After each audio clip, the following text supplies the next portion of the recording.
Hello everybody, Vibes of a Wildlife here. Welcome to another video where we dive into the heart, humor, and unexpected life lessons from the animal kingdom. Alright, let's talk about power. Real power. Not the human kind with elections and empty promises, but the kind that's ruled the wild long before we ever showed up. We like to think we invented leadership, strategy, and ruthless takeovers, but lions, hyenas, and gorillas have been playing this game for millions of years. And they don't just play, they win. Some rule with brute force, some rise through cunning alliances, and some, they build power through sheer intimidation. In the wild, politics isn't about shaking hands, it's about survival, control, and knowing exactly when to strike. Today we're breaking down the brutal power struggles, backstabbing alliances, and cutthroat takeovers that decide who rules and who falls in the animal kingdom. But before we dive in, let's settle something right now. In this little YouTube ecosystem, I'm not running a dictatorship. This is a democracy. And your vote? It's that like button. Hit it, subscribe, and share this video, because the more votes we get, the stronger this community gets. Now let's get into it. Alright, let's talk about the old school rulers of the animal kingdom, the ones who don't ask for permission and definitely don't take votes. You want to lead? You better be the biggest, the strongest, or the most ruthless. No elections, no debates, just raw power. Think of it like medieval royalty. There's a king or queen, but their rule isn't guaranteed. They don't inherit power peacefully. They fight for it, steal it, or hold on to it with an iron grip. And when a stronger rival comes along, well, let's just say retirement plans don't really exist. From lions and gorillas to hyenas, these animals operate on the might makes right system. And while it might seem simple, biggest wins, right? There's a lot more going on. Leadership in the wild isn't just about muscle. It's about alliances, strategy, and knowing when to strike. So let's break it down. Who are the real power players and how do they keep their throne? Take lions. The biggest, baddest male runs the pride. He's got the muscle, the attitude, and the scars to prove it. But his reign isn't exactly a lifetime appointment. The second he shows weakness, a younger, stronger challenger steps up. And let's keep it real. Retirement for a dethroned Lion King? Not exactly a cushy gig. He either flees, fights, or gets taken out by rivals. So how does a male lion hold on to power? First, by constantly defending his title, both from roaming males looking for their shot and from internal threats. A coalition of males sometimes rules together, giving them a better shot at keeping the throne longer. But ruling isn't just about brawn, it's about being brutal when necessary. When a new male takes over a pride, he kills the cubs sired by the previous king. Sounds harsh, but in lion politics, it's about ensuring his own bloodline thrives. But here's the twist. Male lions don't do all the ruling. The pride's real backbone? The lionesses. They stick together, outlive most males, and ultimately decide which king they'll tolerate. If the new guy can't protect the pride or sire's weak cubs, they'll leave or worse, help another male overthrow him. A king without his pride is a dead lion walking. So yeah, the king isn't as untouchable as he looks. Then there's the silverback gorilla, the ultimate strongman leader. He doesn't just rule, he commands. His sheer size and strength keep challengers in check, and when he beats his chest, everyone listens. But here's where it gets interesting. A silverback can't just bully his way to power. Leadership in a gorilla troop isn't just about brute force.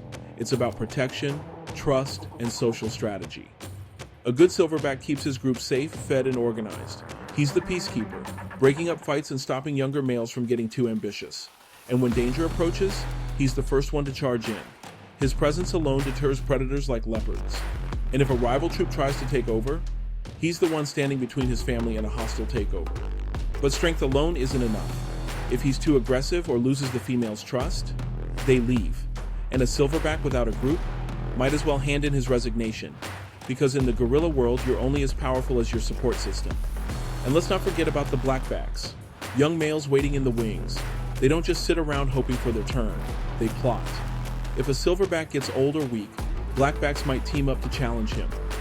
And here's the twist. Sometimes a takeover isn't a violent fight to the death. Instead, a silverback will step down willingly if he knows he's outmatched, walking away rather than risking injury. A gorilla coup isn't just about brawling, it's about outlasting, intimidating, and knowing exactly when to strike. Power in the gorilla world is earned, defended, and, when the time comes, relinquished.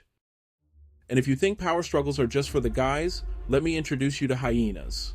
Unlike lions or gorillas, this is a full-blown matriarchy. The top female, aka the queen, runs the show, and it's not up for discussion. But what makes hyena rule so wild is how dominance works.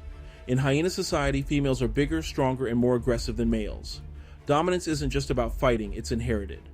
The queen's daughters automatically outrank even the most experienced males, and if a male wants a chance to mate, he has to wait years for the females to accept him. And ruling as queen, it's not just about size, it's about control. A dominant hyena doesn't just fight challengers, she controls access to food, commands absolute loyalty, and decides who gets to eat first.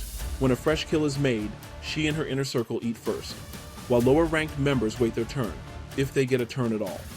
But being queen isn't just about taking, it's about strategic alliances.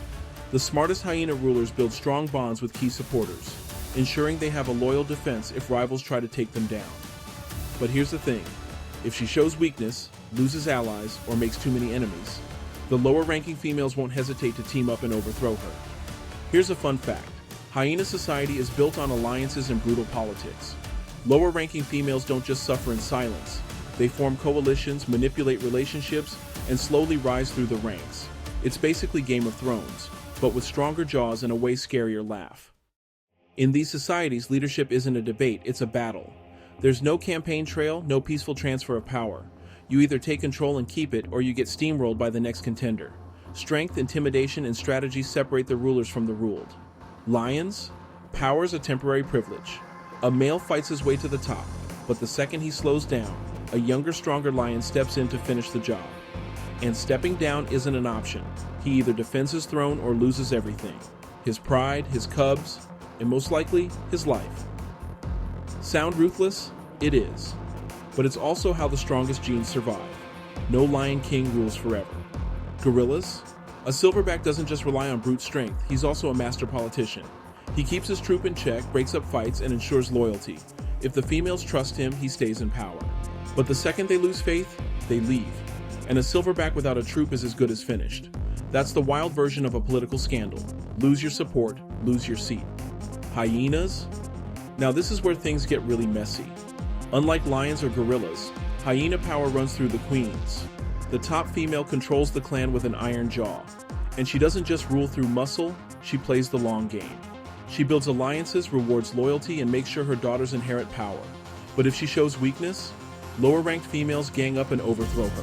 Think of it like a corporate coup, but with sharper teeth and way less paperwork. And here's the brutal truth. No reign lasts forever. The second a leader shows weakness, the challengers close in. There's no sympathy, no safety net, just the cold, brutal cycle of power. For lions, a king's rule ends the moment he's outmuscled. He either fights for his life or is exiled, injured, or killed, sometimes by his own kind. For silverback gorillas, power isn't just about fighting, it's about trust. Lose your troops' loyalty and they walk away, leaving you defenseless. For hyenas, strength means nothing without alliances. A top female may be the queen today, but if her rivals gang up on her, she's finished. The truth? Strength alone doesn't guarantee power. The strongest survive, but the smartest stay in control the longest. Whether it's lions, gorillas, or hyenas, every leader eventually falls. The only question is how long they can hold the throne before it's ripped away. And that, my friends, is the brutal reality of power in the wild. No legacy is safe, no crown is permanent, and retirement plans? Yeah, those don't exist.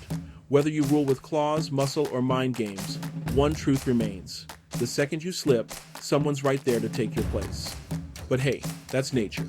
No pity, no participation trophies. Just survival of the fittest, the smartest, and the most relentless. And if you think the animal kingdom is done surprising us, think again. Some creatures have figured out a different way to pick their leaders. One that looks suspiciously like democracy. So, if you want to see how the wild really votes, you know what to do. Hit that like button, subscribe, and share this with your fellow wildlife junkies. Because in this little YouTube ecosystem, power comes from the people, or at least from those who show up. Thanks for watching, and until next time, stay sharp, stay strategic, and never let your rivals see you sweat.